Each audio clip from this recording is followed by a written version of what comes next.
Hello everyone, in this video we'll see how to set up an Android Studio and system path in Windows. First go to the Flutter website and download the Flutter SDK file from there. Download link is here, just copy and paste it in your browser.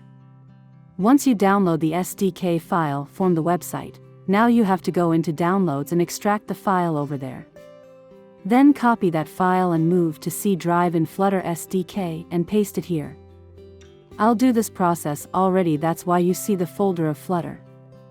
After moving the Flutter folder to C drive, I will click on search button to search for system environment variables and clicking on the environment variables. And in that system variables search for path and click on edit button.